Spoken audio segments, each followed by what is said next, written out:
So hello, everyone. I know Geraldine Parent, our executive director, likes to introduce these, but she is away today, just getting some things organized for the final weekend. So it's my pleasure to welcome you all to our final session of Maestros Musings in this year's series, where we've been really excited to speak with composers who we are featuring on our season. So last but definitely not least is the wonderful Marcus Goddard. And Marcus, besides being an incredible composer, is also a fantastic trumpet player. So he holds titles on both of those with the Vancouver Symphony. And Marcus, you have to remind me, is it composer associate? Yes, composer in association. In association, Yeah. That's right. Yeah, which is a really exciting position. But so as a trumpet player, Marcus has played really all over the world and has, New York Times critics called his playing atmospheric. Bill Richardson from the CBC said he had a shimmering, translucent, and winning eloquence, which is a really lovely way to describe a performance. He has written for orchestra, for chamber music, for solo as a composer. I first met Marcus when you were the featured soloist at the Roundhouse series. Do you remember that? It was many years ago. I think my youngest was a babe in arms, so yours would have been a little girl too. Yeah, and that was the Ligeti Macabre. It was from the Grand Macabre, right? Mysteries of the Macabre. Mysteries of the Macabre. So this incredible soprano aria from Le Grand Macabre by Ligeti that was transferred to the trumpet, and virtuosic kind of. I do remember several times looking at you just going, oh my God, how could you do that? That was a challenge. But that was a great joy to perform that with you. And then it was some years later that I realized that you were such a wonderful composer. In fact, the St. Lawrence Quartet was here in Kelowna. That's right. Yeah. And they did the performance of Alakli. They premiered it right in Kelowna. That was the premiere was in Kelowna, and my ears pricked up, and I thought, I know Marcus, but I didn't realize that you were a composer. And since then, we've been able to do, I think we did Regenerations and I Send Only Angels here with the Oakland Symphony, and both of them beautiful pieces. Marcus has such a great understanding of texture and orchestration. So here's a question for you. You've been sitting in orchestras for couple of decades, I'm guessing, maybe 3. How has that shaped your style as a composer, or how has it built your skill for writing for orchestra? I think it's a great question, because sitting within the texture, I absorb a lot of what's happening. And as a trumpet player, we also have quite a few moments when we're actually just sitting and not playing. Lots of second movements. Yeah. So there are moments that you can really take in the texture and figure out what kind of colors, for me, what kind of colors I love in the orchestra. And in an orchestra, you typically do like the masterpieces of different eras. So you gain a knowledge about what's working in the best way possible with most works that we're doing. And I guess you also get to see it progress, right? Like in real time. And it's one thing to read about all that in the history books or to listen to the recordings, but when you're sitting on the stage and you're in the middle of that visceral sound, it really can help you to understand the journey that composers were taking and that bigger overarching styles we're moving through. Yeah. Do you have some faves that have really influenced you as a composer? I'm not going to ask you for one. I think Bartók I could count as an influence for sure. Yeah. From the is it the rhythms? Is it the intervals that he chooses and the harmonies? What do you think? I think it's everything. It's his treatment of the Hungarian folk songs and the odd meter rhythms and the dance-like character also, and how it's propelling forward all the time. I get that same feel with Beethoven in a very different way, but that's one of the things I love about Beethoven is that, going from the whole note to the half note to the quarter to the eighth to the triplet, he has such an understanding of how to move. That's right. Through the rhythm and take us forward all the time. Yeah, it feels kinetic as well, doesn't it? Absolutely. So as a trumpet player, I'm always curious about composers who are also performers. What is it like writing for your own instrument or even your own, the whole brass family? Because there's so many similarities in the production of the sound as compared to writing for the wind family or the string family. Did it have different challenges for you? Are there different approaches that you take when you're writing for an instrument that you don't play? Yeah, I think it's both a benefit and a challenge to be a brass player and writing for brass because obviously I know what works for the brass and for trumpet, and but I also sometimes end up thinking maybe limit my thinking slightly because I Uh, know what's hard and maybe I don't push the envelope as much as I would for the string quartet. that's really an interesting observation. Yeah. I'm working with a composer right now for a new opera, Hmm. and I keep looking at the horn range that she's writing, and I keep saying, "You got the horns pretty high there." She says, "Oh Yeah. yeah, they can do that." I said, "Yeah, they can do it, but do they want to? Do they want to do it for Yeah. that long?" Yeah. Yeah. So for our Yeah. listeners, like, just maybe explain what the challenge is of playing in that high register for brass. Where does it take its toll? Yeah. It's a physical toll. It's like, well, if you're in a high register for a long time, it's like running a sprint speed for a marathon. Right. So it's difficult to sustain that for very long, for It's just sure. sustaining. I remember Jens Lindemann saying, um, you're not playing a higher note, you're playing a faster note. Like the Yes, air is like moving faster faster, air. which was real. Yeah. I was like, I hadn't really thought, because I played trombone for about 2 years very badly, Hmm. but I know a lot more about all the other families in terms of my lived experience. So that was interesting to hear. So when you're talking about running the sprint, is it the air that's required, or is it the pressure on the lip, which has such tiny muscles, right? Like they Yeah. really do the workout. Yeah. I think it's everything combined. Like Uh-huh. the the air and the production doesn't really fatigue very much because those are big muscles. Right. There is a corresponding increase in the pressure on the lips too Yeah. to balance out that fast air, and so that can get tiring. Like I have a permanent callus that's ring shaped on Ah, my lips from that little piece of metal. that's up against your face for Yeah, hours a day. yeah, Yeah, it's like violin players with yeah. their mark Mhm, from the chin rest. So, but I think that's really fascinating that you might not push the envelope as much because mhm. you know how hard it is. Yeah. That's a great answer. Um, so writing for the cello, tell us about how this was a commission, your cello concerto Mhm. from the Manitoba Chamber Orchestra for Ariel Barnes, Yeah. who's really one of the great cellists of our country and in the world. Um, and I'm sure you guys are friends, Yeah. and because you played in the orchestra together for many years. So how do you approach then writing for a solo string instrument? What's your process in terms of understanding how to show the instrument off? And I guess Mhm. again, making it virtuosic without making it impossible. Right. Yeah.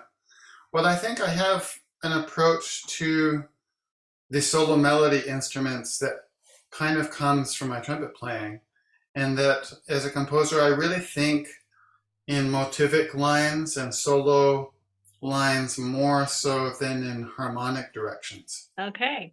And then Yeah, I can see harmonic that. directions often come later or as a process from motivic development. And so with the cello, I was thinking very melodically or motivically, and also with a lot of different kind of electrically charged rhythms at the same time. I have known Ari for a long time. We played in Turning Point together, ensemble in Vancouver, and played in the orchestra together. And Ari's been really a great champion in my music, which I count as such a huge blessing. Um, he uh, Quite a few years ago, he helped create a commission for a string quartet called Three Wings in Vancouver, and put together a recording of 3 of my chamber works as well.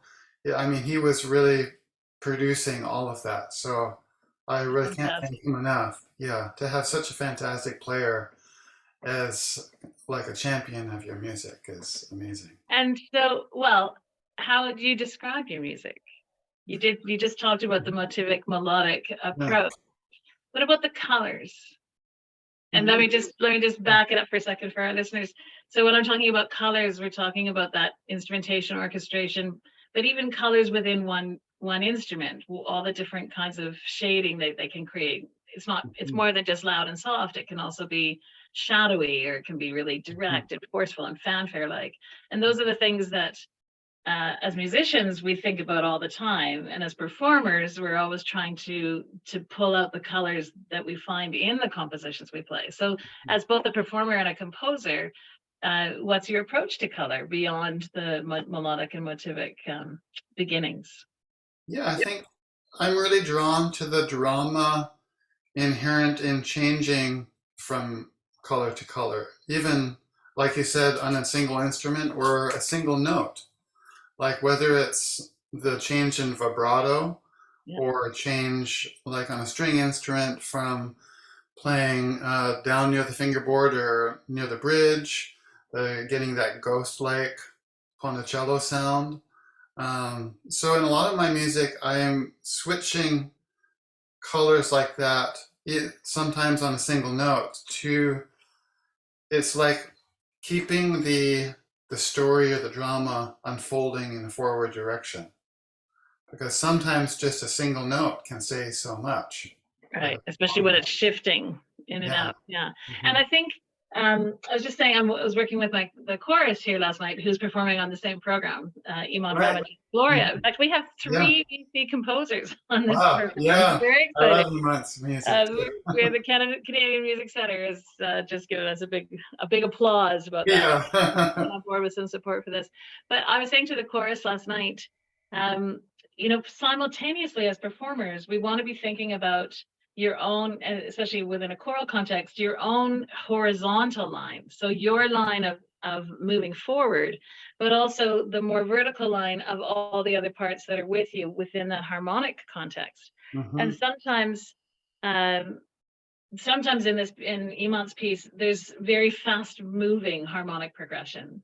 Hmm. And if we haven't really slowed it down so that they can hear how they fit with each chord, then it's in their way to make it horizontal in sort of Hmm. a weird way. I don't know if that makes a lot of Yeah. sense. But Yeah. so I love how you're talking about both the forward motion of this motivic melodic um, progression, but also how you're shadowing that and shaping it and dressing it with color, I guess. Maybe it's like Yeah. putting clothes on as you Yeah. go. Yeah. And Different. Yeah. And so, different accessories and things. yeah, Yeah. exactly. That's it. And so within the cello, with the context of the cello, how do you go about the process? Was this the first cello concerto you've written? Yeah. Hmm. But you'd written for cello within the context of chamber music. Yeah. Within a string Yeah. quartet, a string trio. A while ago, I wrote a duo for violin and cello back in my student days. Uh-huh. So I feel a really close relationship with the string instruments. Yeah. Well, and you're married to a string player, so that helps Yeah, too. yeah, I can try things out. That's On my perfect. own. Yeah. I'm curious in this orchestration, and it was a commission, so that Mhm. there's certain expectations when someone is commissioning you. Sometimes they put some parameters around what they want, Mhm. as opposed to just writing your own work. You don't need to have anyone else's parameters around it. So in this particular instrumentation, I was really not surprised necessarily, but it struck me that you're writing for strings, percussion, and one horn player with the Mhm. cello. And was Yeah. that something that was imposed on you by the Manitoba Chamber Orchestra, or was that something that you came up with? Yeah, I came up with that. They did have a limited scope of the orchestra, but I don't think it was quite that limited for that concert.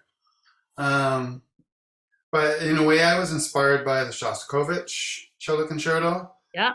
as the solo horn, and that's such a powerful presence in that piece. I mean, it's almost like a concerto for horn and cello in that piece. And so in my mind, the horn has this role in the piece, almost like a co-soloist at times. Right. I mean, I'm so excited to hear it live because Yeah. what I see on the page, it looks amazing. And I've chosen not to listen to the recording from the other performance because I just want to come into it with my own fresh ears, I guess, Yeah. without any sort of previous connotation. Mhm. I love the percussion writing as well. How does that, what kind of learning curve was created for you with writing for percussion over the course of your career? Yeah, I think percussion is a tricky one because there are so many instruments and so many possibilities of colors on each of those instruments. And combining the different instruments is really kind of an art in itself. Like the one player can do so many things, but some things they can't do at once, and some things they Right. can. And so learning what's possible and what you should stick to make it possible to play is kind of a big journey.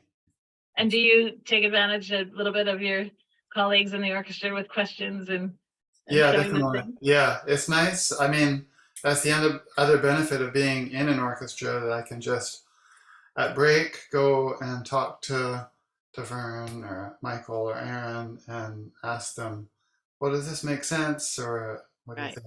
How would you write this so they knew what Yeah. you were talking about? Yeah. I know when I was first getting into conducting, percussion was the family of instruments that I knew the least in terms of the whole scope, as we were talking about, the vast possibilities. And so I took a case of beer and some pizza and hung out with two of the student percussionists in the percussion room for a whole evening.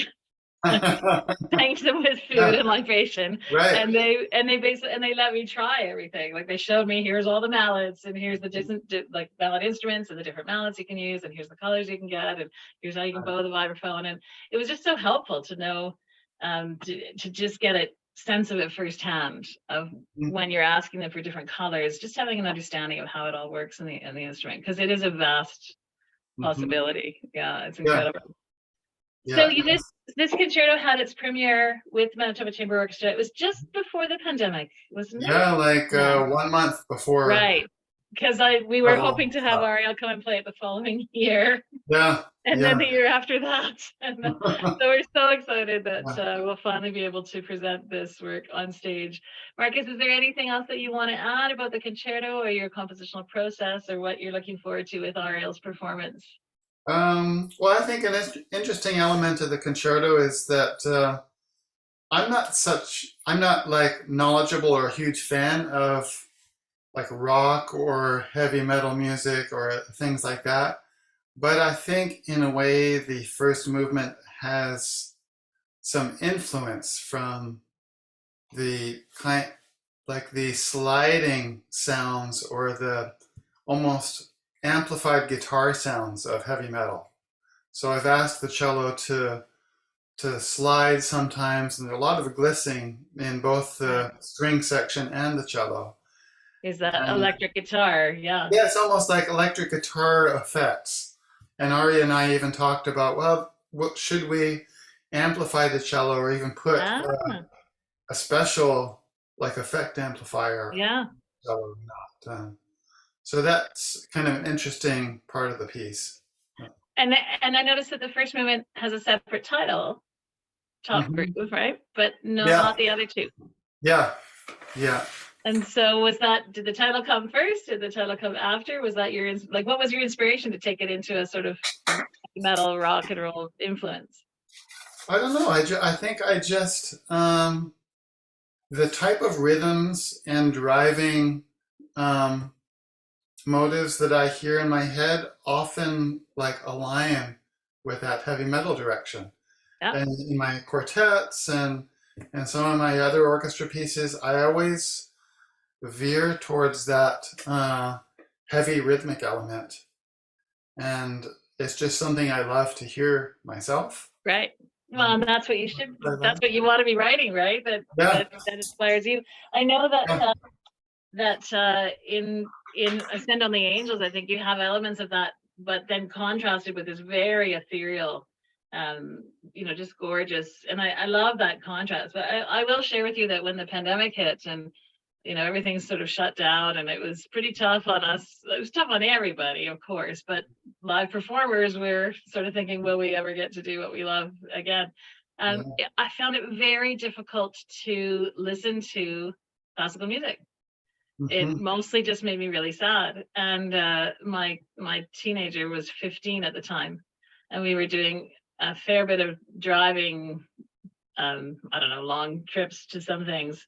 And so I just let him be the DJ, and he played 70s progressive rock the whole time. And I found that really spoke to me in that era. I was like, Yeah.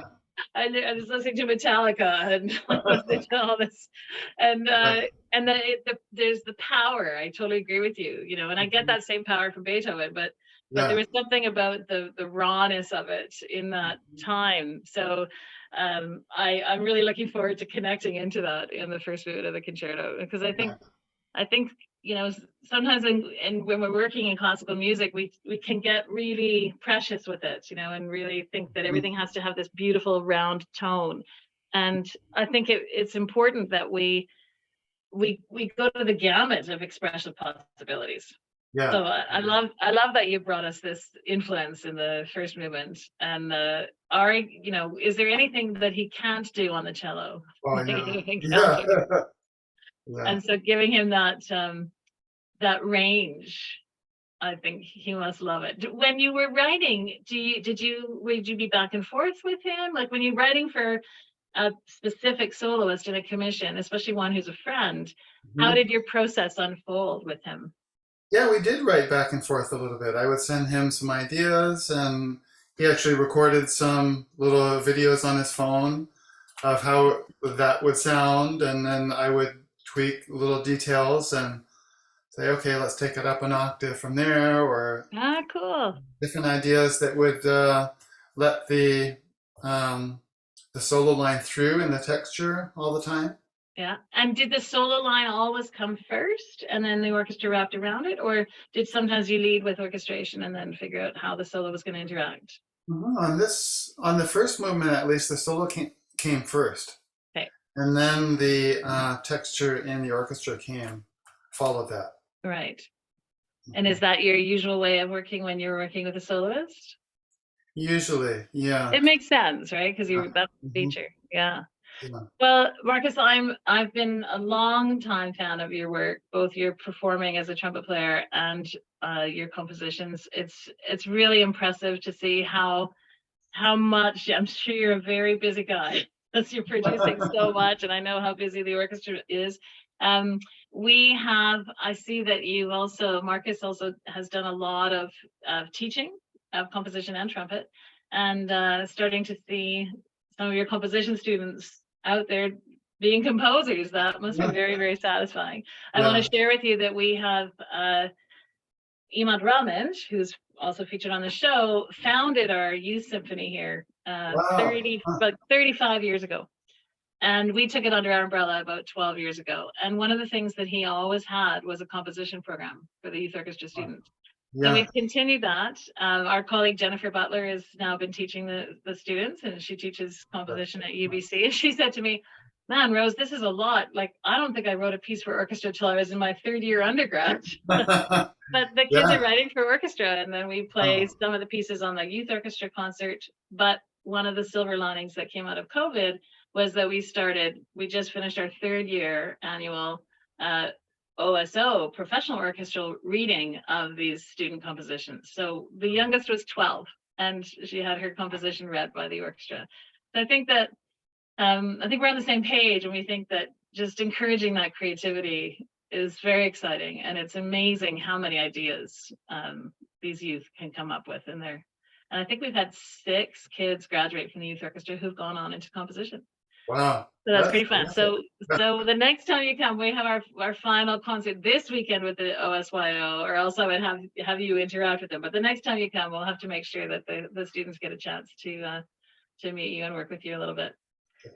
It's really been a great pleasure to have you here with us, Marcus. And I'm so excited. Marcus is going to join us on Friday, May 12th for our first performance here in the Okanagan of Ariel Barnes, soloist playing Marcus's cello concerto. The rest of the programming is, of course, Imant Ramanch's Gloria, Lucid Dreams, the second cello concerto composed by our dear friend Jocelyn Morlock, who has just passed away about a month ago. So that will be a very different kind of performance than we were expecting, but we're happy to pay tribute to her. And I know she was a great colleague of yours as well. And then we're going to finish the concert with Sibelius' Seventh Symphony. So it's all music by Northern composers, and we're really excited to close our season with a piece featured by Marcus Goddard. Thanks for joining us, Marcus. This is the final one of our Maestros Musings for this season. Thank you very much for joining us, everyone. And we will have this up on our website in the next day or two. Take care, everybody. Hope to see you at the show. Looking forward to having you with us, Marcus. Thanks for joining me. Thank you. Yeah. Bye-bye. Bye-bye.